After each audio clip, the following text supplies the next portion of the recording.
Morning మ్యాగజైన్కి స్వాగతం. ప్రముఖ దినపత్రికలు వస్తున్న వార్తలు వెనక జరుగుతున్న పరిణామాలు చూద్దాం. ఈనాడు చూస్తే 500% సుంకం అన్నటువంటి వార్తను హైలైట్ చేసి రష్యా నుంచి చమురు కొట్టే విధింపు బిల్లు ప్రవేశపెట్టడానికి ట్రంప్ గ్రీన్ సిగ్నల్, వచ్చే వారమే ఓటింగ్కి అవకాశం, బిల్లును ప్రతిపాదించిన సెనేటర్ గ్రాహం, భారత్ చైనాలపై తీవ్ర ప్రభావం, కుప్పకూలని స్టాక్ మార్కెట్లు, రష్యా నుంచి చమురు కొనే దేశాలపై మరింత కక్ష సాధించేందుకు అమెరికా సిద్ధమైంది. ఆ దేశాలపై 500% సుంకాలు విధించే బిల్లును తేవడానికి అమెరికా అధ్యక్షుడు డొనాల్డ్ ట్రంప్ గ్రీన్ సిగ్నల్ ఇచ్చారు. ఈ బిల్లు చట్టసభలో ఆమోదం పొందితే భారత్, చైనా, బ్రెజిల్ వంటి దేశాలపై తీవ్ర ప్రభావం పడబోతుంది. శ్వేతసౌధంలో బుధవారం ట్రంప్తో తన సమావేశం ఫలవంతంగా సాగిందని రష్యాపై ఆంక్షల బిల్లుకు ఆయన గ్రీన్ సిగ్నల్ ఇచ్చారని సెనేటర్ లిండ్సే గ్రాహం తెలిపారు. ఈ బిల్లు సకాలంలో ఆమోదం పొందాలని, శాంతి కోసం ఉక్రెయిన్ చాలా వరకు మినహాయింపులు అంగీకరించిందని, పుతిన్ మాటలతోనే కాలం వేళబుచ్చుతున్నారని, అమాయకులు చంపుతూనే ఉన్నారని ఆయన ఎక్స్లో పేర్కొన్నారు. ఈ బిల్లు అధ్యక్షుడు ట్రంప్కు భారత్, చైనా, బ్రెజిల్ దేశాలకు వ్యతిరేకంగా వ్యవహరించడానికి అపారమైన పరపతిని కల్పిస్తుంది. ఈ దేశాలు చౌకగా చమురు కొనుగోలు చేస్తూ రష్యా ఆదాయం గడించడానికి కారణమవుతున్నాయి.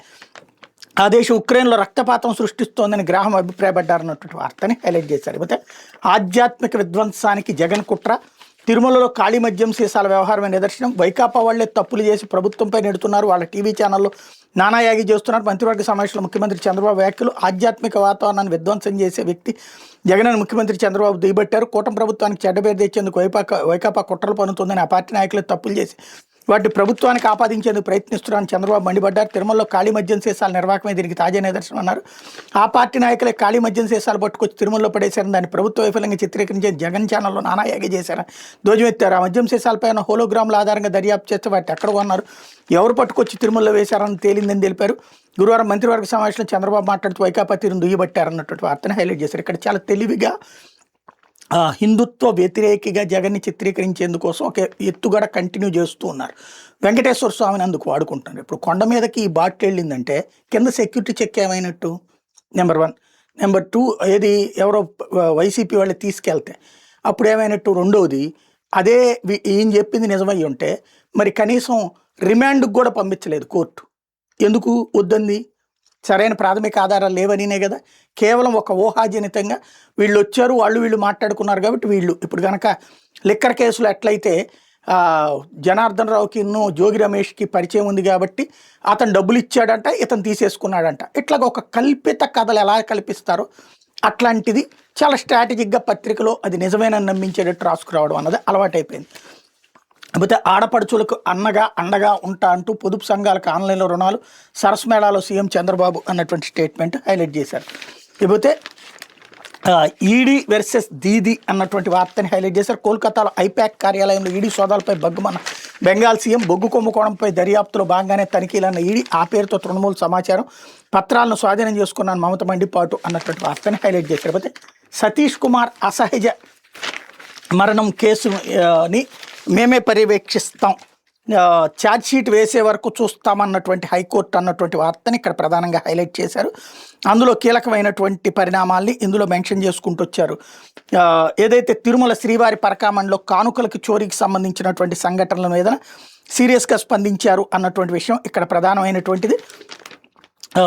అసహజ మరణంపై సిఐడి దర్యాప్తులో పలు అంశాలు వెలుగులోకి వచ్చాయని హైకోర్టు వెల్లడించింది. ఈ నేపథ్యంలో అభియోగ పత్రం దాఖలు చేసే వరకు కేసుని తామే తీసుకుంటామన్నటువంటి పాయింట్ని హైలైట్ చేసింది. తామే పర్యవేక్షిస్తామని ఏసీబీ దాఖలు చేసే నివేదికల ప్రకారం పరకామణిలో చోరీలో పాల్పడినటువంటి సివి రవికుమార్ ప్రభుత్వోద్యోగి, నిర్వచనం పరిధిలోకి వస్తారని స్పష్టం చేసింది. ఆయనపై ఉద్దేశపూర్వకంగానే ఐపీసీ 409 ప్రభుత్వోద్యోగి నేరపూరితమైనటువంటి వ్యవహారాలకు సంబంధించినటువంటి కేసు కిందనే అనౌన్స్ చేసుకొచ్చింది. ఆదాయానికి మించి ఆస్తులు ఉన్నాయని పేర్కొంది. చోరీ కేసు నిర్వీర్యం చేసేందుకు ప్రయత్నిస్తున్నారన్నటువంటిది ఆగ్రహాన్ని వ్యక్తం చేసింది. లేకపోతే యూరప్ సంస్కృతికి దగ్గరగా ఏపీ అంటూ పెట్టుబడుల ఆకర్షణలో మీ డైనమిజం ఆకట్టుకుంటోంది.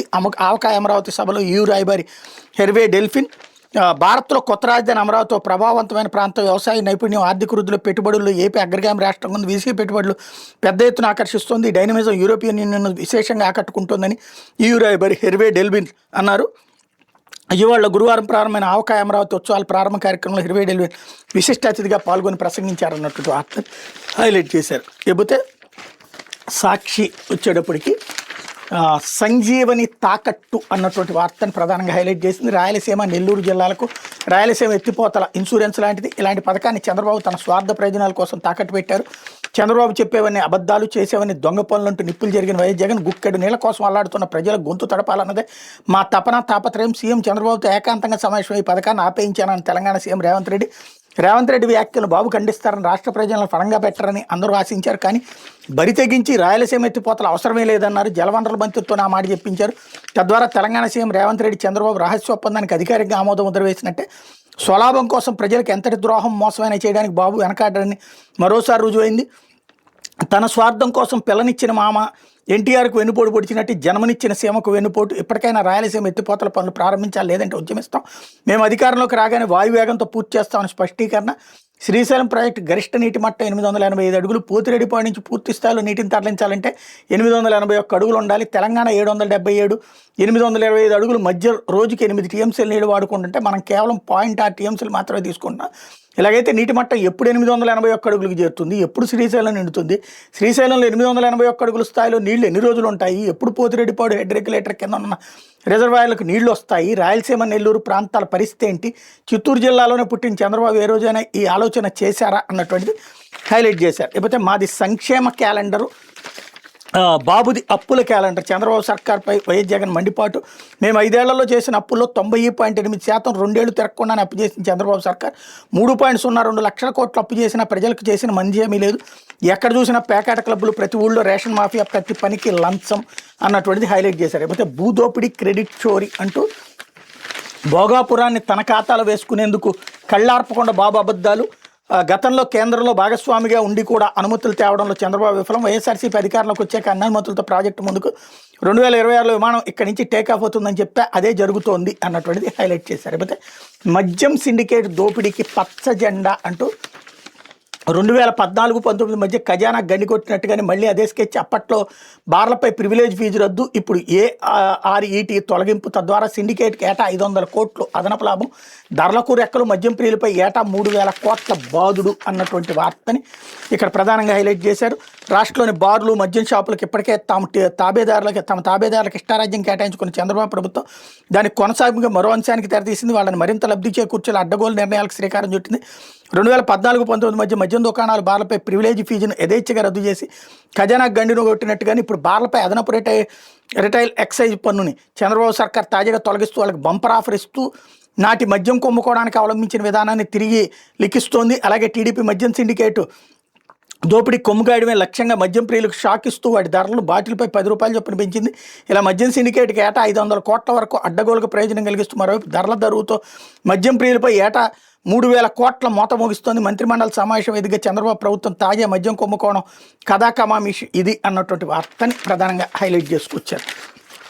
లేకపోతే లిఫ్ట్పై డైవర్షన్ అంటూ రాయలసీమ ఎత్తిపోతల నిలిపివేతపై వైఎస్ జగన్ నిలదీయడంతో దిక్కుచోతున్న చంద్రబాబు సర్కార్ దాని నుంచి ప్రజల దృష్టి మళ్లించడానికి మరో డ్రామా. రాజధానిపై వైఎస్ జగన్ మాటలు వక్రీకరిస్తూ మంత్రులు, ఎల్లో మీడియా దుష్ప్రచారం. రివర్ బేసిన్కి తేడా తెలియకుండా అజ్ఞానంతో కారుకోతలు. రాజధాని రైతుల ఆవేదనపై ప్రభుత్వాన్ని నిలదీస్తే ఇంత ఉలికిపాటు ఎందుకంటున్న మేధావులు, రైతులు అన్నటువంటిది హైలైట్ చేశారు. లేకపోతే చీకటి ఒప్పందాలతో రాయలసీమ ఎత్తిపోతల పనులు నిలిపేసిన సీఎం చంద్రబాబు రాష్ట్ర ప్రయోజనాలు నీరుగార్చడానికి వైఎస్ఆర్సీపీ అధ్యక్షుడు మాయాజీ సీఎం వైఎస్ జగన్మోహన్ రెడ్డి నిలదీయడంతో ఆత్మరక్షలో పడ్డ టీడీపీ కూటమి సర్కార్ ఎల్లో మీడియాతో కలిసి మరోసారి డైవర్షన్ డ్రామాకు దారితీసింది. రాజధానిలో 2వ విడత భూసమీకరణపై గురువారం మీడియా ప్రతినిధులు అడిగిన ప్రశ్నకు వైఎస్ జగన్ సమాధానం ఇస్తూ తొలి విడత భూములు ఇచ్చిన రైతుల ఆక్రందనను ప్రస్తావించడంతో ఉలిక్కిపడిన చంద్రబాబు సర్కార్ విష ప్రచారానికి దిగింది. రివర్ బేసిన్ నదీ పరివాహక ప్రాంతంలో రాజధాని నిర్మిస్తున్నారని వైఎస్ జగన్ అంటే రివర్ బెడ్ నదీ గర్భంలో నిర్మిస్తున్నారని అన్నట్టుగా వక్రీకరిస్తూ దోషులకు దిగుతూ దుష్ప్రచారం చేస్తుంది. బేసిన్కి బెడ్కి తేడా తెలియని మంత్రులు ఎల్లో మీడియాతో కలిసి రాయలసీమ ఎత్తిపోతల పనులు నిలిపేసిన విషయాన్ని ప్రజల దృష్టి నుంచి మళ్లించేందుకు ఆపసోపాలు పడుతున్నారన్నటువంటి వార్తని హైలైట్ చేశారు. అయితే బ్లోఅవుట్ బావి ఇక సమాధి అంటూ డాక్టర్ బిఆర్ అంబేద్కర్ కోనసీమ జిల్లా మలికిపురం మండలం ఇరుసుమండ గ్రామంలో బ్లోఅవుట్ సంభవించిన మోరీ 5 ఆయిల్ అండ్ గ్యాస్ బావిని శాశ్వతంగా మూసివేయనున్నారు. ఉన్నారు. గ్యాస్ చమురు నిక్షేపాలు అపారంగా ఉన్న ఈ బావికి తొలుత వెబ్ క్యాపింగ్ చేయాలని భావించారు. అయితే భవిష్యత్తులో ఈ బావి వల్ల ఇబ్బందులు వస్తాయని భావించారు. ఓఎన్జీసీ వర్గాలు క్యాపింగ్ కాదని వెల్ కిల్లింగ్ చేయాలని నిర్ణయించారు. సుమారు 12 ఏళ్ల క్రితం తరచూ గ్యాస్ కిక్లు, బ్లోఅవుట్ సంకేతాలతో భయపెట్టిన ఈ బావిని అప్పట్లో మూసేశారు. అయితే మారిన పరిస్థితుల నేపథ్యంలో తాజాగా కాంట్రాక్ట్ తీసుకున్న సంస్థ ఈ నెల 5వ తేదీ ఉదయం డ్రిల్లింగ్ కోసం వెల్లో బాంబింగ్ చేసింది. బాంబింగ్ తీవ్రత వల్ల తలెత్తిన సాంకేతిక కారణాలతో బ్లౌట్ సంభవించింది. అంతకుముందు డ్రిల్లింగ్ చేసిన సమయంలో తలెత్తిన ఇబ్బందులు పరిశీలించుకోవడానికి డ్రిల్లింగ్ ప్రారంభించిన అధికారులు భావిస్తున్నారు. తాజా పరిస్థితుల నేపథ్యంలో ఈ బావి నివాసాలకు దగ్గరగా ఉండటం, రిస్క్ ఎక్కువగా ఉండటంతో ఇక్కడ ప్రయోగాలు చేయకూడదని, దీన్ని శాశ్వతంగా మూసివేయడం మంచిదని ఓఎన్జీసీ వర్గాలు నిర్ణయించాయి. బ్లౌట్ పంటలు తగ్గుముఖం పడడంతో వెల్ వద్దకు వెళ్లే విధంగా అధికారులు గురువారం చర్యలు ప్రారంభించారు. సైట్ పరిధిలో మంటల దాడికి దగ్ధమైన రిగ్ శిథిలాల తొలగింపును ముమ్మరం చేశారు. బ్లౌట్ వెల్ మౌత్ వద్దకు వెళ్లేందుకు ఇంకా కొంత సమయం పడుతుంది. కాగా ఇరుసు మండలంలో డ్రిల్లింగ్ చేసిన డీప్ సంస్థ నిర్లక్ష్యం వల్లే బ్లౌట్ జరిగిందని ఆ గ్రామానికి పక్కనే ఉన్న లక్కవరం ప్రజలు గురువారం పోలీసులు ఫిర్యాదు చేశారు. డ్రిల్లింగ్ చేసిన డీప్ సంస్థ పనితీరుపై విచారణ చేయాలని కోరారన్నటువంటి వార్తని హైలైట్ చేశారు. లేకపోతే ఆంధ్రజ్యోతి, ద్రోహి ఎవరు, రాయలసీమ ఎత్తిపోతలపై వైసీపీ రచ్చ, నిజాలు వదిలి నిస్సిగ్గుగా అబద్ధాలు, అది ఆది అంతం జగన్ హయాంలో 2020లో మొదలు 2021 జూలై ఎన్జిటి స్టే, ఆపై 3 ఏళ్లు అధికారంలో ఉన్న ముద్దు నిద్రే, స్టే వేకెట్ చేయించడంలో జగన్ విఫలం, ముందే ముచ్చుమర్రికి చంద్రబాబు శ్రీకారం, అక్కడి నుంచి వరద జలాలు ఎత్తిపోసేల పథకం, అది కొనసాగిస్తే క్రెడిట్ దక్కదని జగన్ దుగ్ధ, ప్రాజెక్టు పేరు design head work point mark, Telangana ఫిర్యాదుతో అసలకే మోసం అంటూ పచ్చి అబద్ధాలు అసూగా వేస్తూ చెయ్యని చేసినట్టుగా చేసిని చెయ్యనట్టుగా ప్రజలను మోసం చేయడంలో సిద్ధాస్తులైనటువంటి నీచాతి నీచ పత్రిక మళ్ళీ అదే దిగజారుడు జర్నలిజాన్ని ప్రదర్శించింది. ముచ్చుమర్రి అన్నటువంటిది రాజశేఖర రెడ్డి హయాంలోనే స్టార్ట్ అయినటువంటిది. దాన్ని తర్వాత చంద్రబాబు నాయుడు మరొకసారి ఇనాగరేషన్ చేసుకొచ్చినటువంటిది. ఇంకొకటి ముచ్చుమర్రితో జరిగేటటువంటి 0.6 టీఎంసీలు కూడా వెళ్ళవు అక్కడి నుంచి.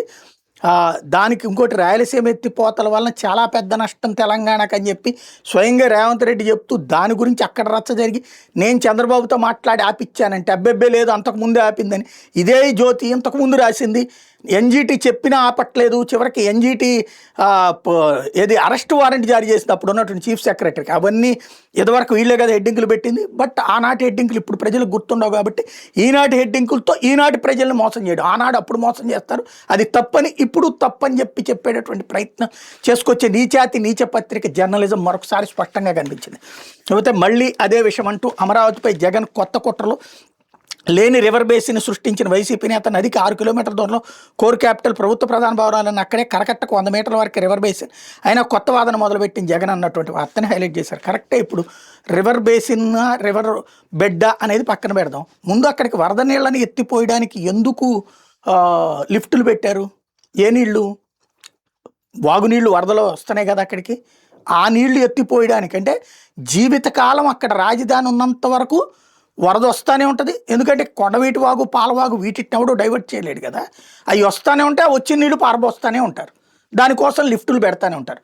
ప్రపంచంలో ఏ రాజధానికైనా ఇట్లాంటి పరిస్థితి ఉందా? వరద నిరంతరం వస్తూ ఉండి ఆ నీళ్ళని నిరంతరం ఎత్తిపోసుకోవడానికి వేరే నదిలోకి ఎత్తిపోసుకునేటటువంటిది అసలు చర్చ జరగాల్సింది. అది మానేసేసి కృష్ణానదిలో నుంచి రావు, ఇక్కడి నుంచి వస్తాయి, ఇది అసలు లెక్కలోకి రాదు, ఇట్లాంటిది ఎంతకాలం అని ప్రజలు మోసం చేస్తారు? ఇంకోటి, ఇప్పుడు అడిగినటువంటి అసలు పాయింట్ ఏంటి? ఎకరానికి 2 కోట్ల రూపాయలు ఖర్చు చొప్పున 1,00,000 ఎకరాలు 2 లక్షల కోట్ల రూపాయలు ఎక్కడి నుంచి వస్తాయి డబ్బులు? అప్పులు తీసుకుంటే దాని వడ్డీలు ఎవరు కడతారు? అట్లాగే రైతులకు కట్టేటటువంటి డబ్బులు కట్టాలి. ఇంత రాష్ట్రం మీద భారం అయితే ఇంకా అసలు ప్రభుత్వం పాలన ఎక్కడ చేయాలి? జీతాలు వీటికే భారం అయితే అన్నటువంటిది చర్చ జరగాలి కదా. అది నిర్మాణాత్మక చర్చ జరగాలి కదా. భూషణలు రాజకీయ పార్టీలు చేసుకున్నాయంటే అర్థం ఉంది. పత్రికలు కూడా ఎందుకు రాస్తున్నాయంటే మా ఇష్టం, మేము ఎట్లా చెప్తే అట్లా ప్రజలేనాలి అన్నటువంటి. లేకపోతే యూనిట్ 4 రూపాయలకే 3 ఏళ్లలో కరెంట్ ఛార్జీ ఆ మేరకు తగ్గిస్తాం. సీఎం కూటమి వచ్చే నాటికి ధర ₹5.19, ప్రస్తుతం దాన్ని ₹4.90 తీసుకొచ్చాం. మార్చికి మరో 10 పైసలు తగ్గిస్తాం. సీఎం లిఫ్ట్ పై తప్పు చేసింది వాళ్ళే, జగన్ హయాంలోనే ఆగింది నాడు. కళ్ళు మూసుకుని నేడు నిందల. ఇలాంటి వాటిలో వాళ్ళు సిద్ధవస్తులు. తిరుమలలో మద్యం బాటిల వ్యవహారం వైసీపీ నైజానికి నిదర్శనం. అప్రమత్తంగా లేకపోతే నష్టపోతాం. పీపీపీ అమల్లో దేశంలో మనమే టాప్. మంత్రివర్గ సహచరులతో చంద్రబాబు. ముందు ఏదైతే ట్రూ అప్ ఛార్జీలకు సంబంధించి తీసేసాం, ట్రూ డౌన్ అని పెట్టి, అది కూడా ఎలక్ట్రిసిటీ రెగ్యులేటర్ కమిషన్ ఇచ్చిన తర్వాత ఇంకా ఇప్పటికి కూడా పాత డబ్బులని వసూలు చేస్తూనే ఉన్నారు కదా ప్రతి బిల్లులో కూడా. అది మొన్ననే మనం లెక్క కూడా చెప్పుకున్నాం, ఏ నెలకి ఏ ఏడాది దానికి డబ్బులు వసూలు చేస్తున్నారంటే. అదేదో లేదన్నట్టు. అంటే సాధారణ ప్రజలకు ఆ బిల్లు చూసుకునే తీరిక కూడా ఉండదు. బిల్లు అమౌంట్ ఫైనల్ చూస్తారు. ఎంత భారాలు పడుతున్నాయో తెలిసినా ఏమి మాట్లాడరు. ఈ పత్రికలు కూడా మాట్లాడరు. ఇలాగే దొంగ వార్తలు రాస్తూనే ఉంటాయి. లేకపోతే భారత్పై 500% సుంకాలు ఇక్కడ కూడా రాసుకొచ్చారు. లేకపోతే జల్ జీవన్ మిషన్కి 5,000 కోట్ల రుణం, ప్రభుత్వ గ్యారంటీ కేబినెట్ ఆమోదం, పలు పరిశ్రమలకు భూ కేటాయింపులు, టెక్కల్లో కొత్త డిగ్రీ కళాశాల ఏర్పాటుకు ఆమోదం, డాక్టర్ సుధాకర్ కుమారుడికి డిప్యూటీ తహసీల్దార్ పోస్టు, పిచ్చుకలపాలెంలో జ్యుడిషియల్ అకాడమీ, కేబినెట్ నిర్ణయాలు వెల్లడించిన మంత్రి పార్థసారథి అన్నటువంటి వార్తని ఇక్కడ హైలైట్ చేశారు. ఇది దినపత్రికలో వచ్చినటువంటి వార్తలు వెనకాల జరుగుతున్నటువంటి పరిణామాలు.